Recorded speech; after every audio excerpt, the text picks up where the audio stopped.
So ನೌನ್ನಲ್ಲಿ ತುಂಬ important ಟೈಪ್ಸ್ನ ನೀವು ಕಲ್ತ್ಕೊಂಡ್ಬಿಡಿ. ಅಷ್ಟು ಕಲ್ತ್ಕೊಂಡ್ರೆ ನಿಮಗೆ ಸ್ಪೋಕನ್ ಇಂಗ್ಲೀಷ್ಗೆ ತುಂಬ ಯೂಸ್ ಆಗುತ್ತೆ. ರೈಟ್, ಯಾವ್ಯಾವ ನೋಡಿ. ಕಾಮನ್ ನೌನ್ಸ್, ಸೊ ಇದು ತಿಳ್ಕೊಳ್ಳೇಬೇಕು. ಯಾವ ನೌನ್ಗೆ ನಾವು ಕಾಮನ್ ಅಂತೀವಿ? Names of people, places, things in general, they are not specific. So in general ಆಗಿ ನಾವು ಹೇಳ್ತೀವಿ. ಸೊ ತುಂಬ ಜನಕ್ಕೆ ನಿಮ್ಗೆ ಐಡಿಯಾನೇ ಇರುತ್ತೆ.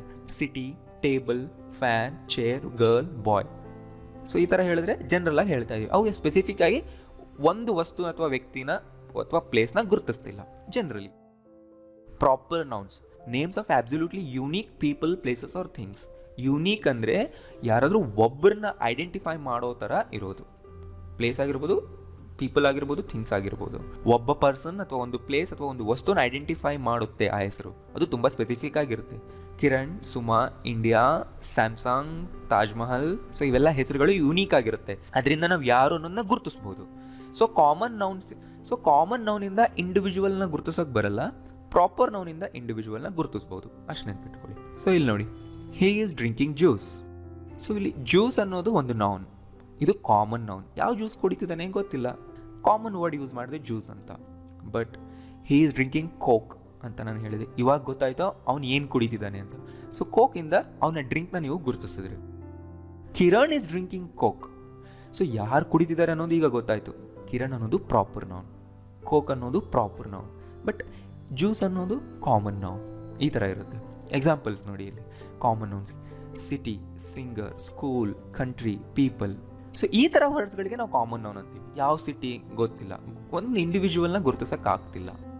ಪ್ರಾಪರ್ ನೌನ್ಸಲ್ಲಿ ನಾವು ಗುರುತಿಸ್ಬೋದು. ಬ್ಯಾಂಗ್ಳೂರ್ ನೋಡಿ, ಪ್ರಾಪರ್ ಆಗಿ ನನಗೆ ಗೊತ್ತಾಗ್ತಿದೆ ಯಾವ ಸಿಟಿ ಅಂತ.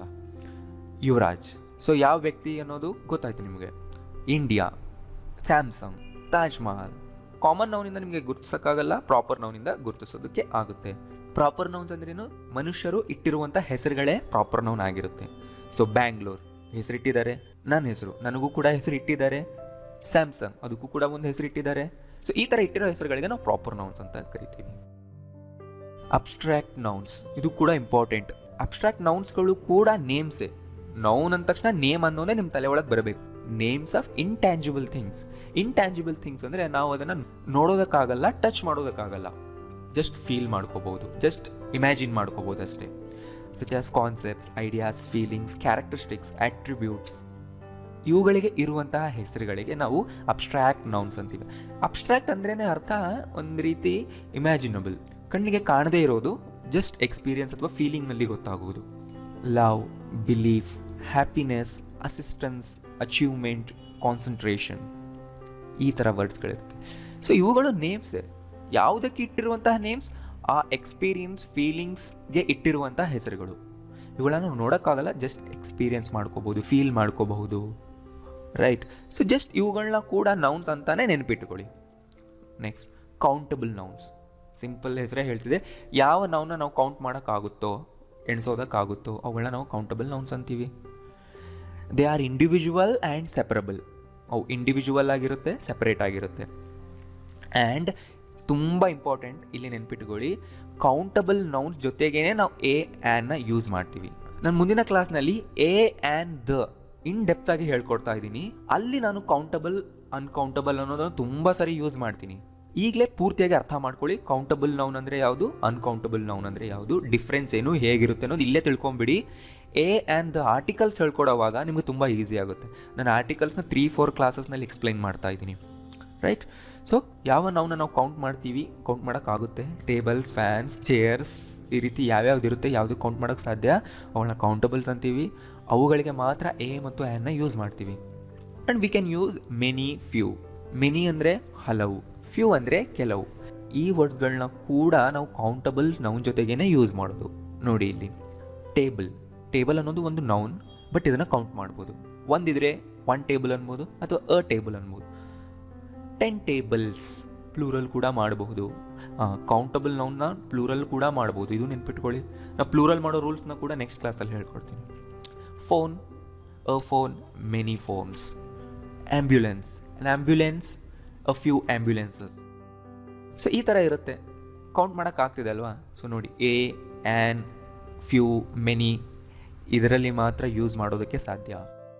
ಬಟ್ ಅನ್ಕೌಂಟಬಲ್ ನೌನ್ ಅಂದ್ರೇನು? We cannot count the uncountable nouns. Uncountable ನೌನ್ಸ್ನ ನಾವು ಕೌಂಟ್ ಮಾಡೋದಕ್ಕಾಗಲ್ಲ. They cannot be separated as individual units. ಅವುಗಳನ್ನ ಸೆಪರೇಟ್ ಮಾಡೋದಕ್ಕೆ ಆಗಲ್ಲ. ಎಕ್ಸಾಂಪಲ್ಸ್ ಕೊಡ್ತೀನಿ ರೀ. They don't have plural forms.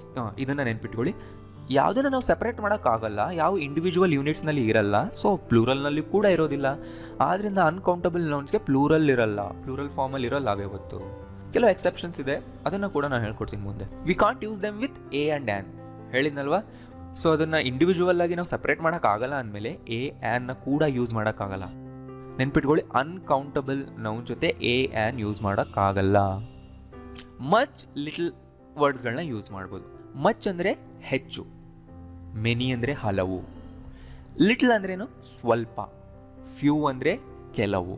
ನೋಡಿ, ಹೆಚ್ಚು, ಸ್ವಲ್ಪ ಯಾವುದಕ್ಕೆ ಯೂಸ್ ಮಾಡ್ತೀವಿ? ಯಾವುದನ್ನು ಕೌಂಟ್ ಮಾಡೋಕ್ಕಾಗಲ್ಲ ಅದನ್ನು ಯೂಸ್ ಮಾಡ್ತೀವಿ. ಎಕ್ಸಾಂಪಲ್ಸ್: ಟೈಮ್ ಅನ್ನೋದು ಒಂದು ನೌನ್, ಬಟ್ ಅದನ್ನು ನೀವು ಕೌಂಟ್ ಮಾಡೋಕ್ಕಾಗಲ್ಲ, ಸಪ್ರೇಟ್ ಮಾಡೋಕ್ಕಾಗಲ್ಲ ಅಲ್ವಾ. ವಾಟರ್ ನೀವು ಕೌಂಟ್ ಮಾಡ್ತೀರಾ, ಸಪ್ರೇಟ್ ಮಾಡೋಕ್ಕಾಗುತ್ತಾ? ಇಂಡಿವಿಜುವಲ್ ಯೂನಿಟ್ಸಲ್ಲಿರುತ್ತಾ? ಇಲ್ಲ.